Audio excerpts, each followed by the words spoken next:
मैं रोशन जायसवाल एक बार फिर आपके बीच में वाराणसी से कोरोना के ताज़ा सूरत हाल को लेकर सीधे आ गया हूं।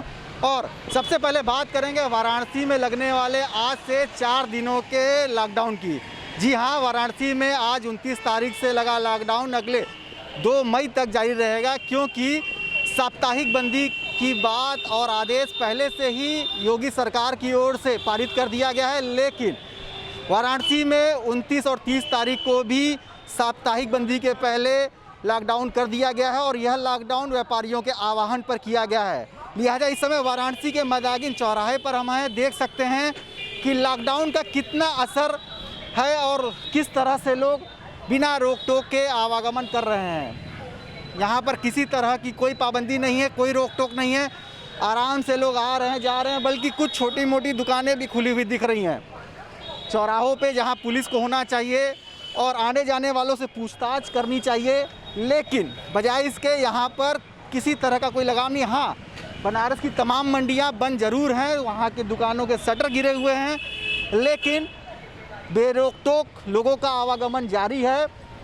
जिस कोरोना संक्रमण के चेन को तोड़ने की बात कही जा रही थी और जिस दावे के साथ वाराणसी में 4 दिनों की बंदी की बात कही जा रही थी, उसका असर फिलहाल दिखता नहीं पड़ रहा है। काशी नगरी को मोक्ष की नगरी के नाम से भी जाना जाता है, लेकिन अब यहाँ मोक्ष पाना भी उतना आसान नहीं रह गया, क्योंकि कोरोना का डर शव यात्रियों को काफ़ी हद तक सता रहा है।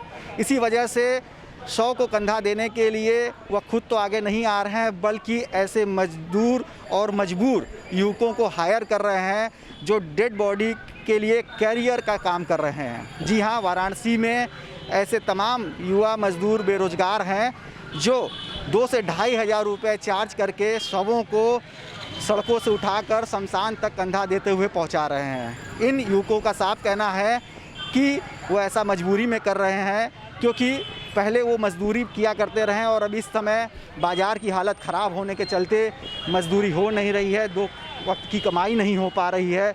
इसलिए उनको डर तो ज़रूर लग रहा है, और मौत से डर किसको नहीं लगता, लेकिन वो भूखे मरने से कहीं ज़्यादा अच्छा है इस तरह के काम को कर रहे हैं। इसमें सबसे चौंका देने वाली बात यह है कि कई गैर हिंदू मजदूर भी हैं, मुस्लिम हैं। उनका कहना है कि अगर वो ये काम नहीं करेंगे तो 2 वक्त की रोटी नहीं मिलेगी और उनको भूखे ही रहना पड़ेगा। अब बात कर लेते हैं वाराणसी में तेज़ी से बढ़ते कोरोना संक्रमण की।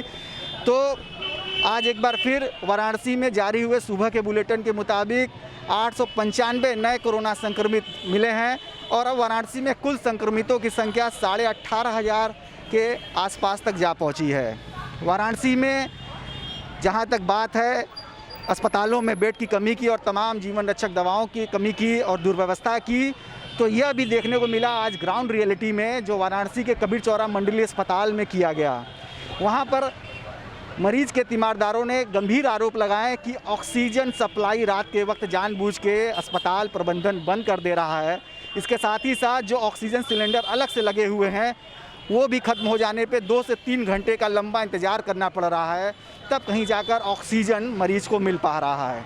इसके अलावा दवाओं को प्रॉपर ढंग से न देना और जांच के लिए, कोरोना की जांच के लिए RT-PCR के नमूने भी 1-2 दिन बीत जाने के बावजूद न लेना, इस तरह की भी लापरवाही के तमाम आरोप परिजन लगा रहे हैं और उनका साफ कहना है कि ऐसे में उनके मरीज़ की मौत किसी भी वक्त हो सकती है।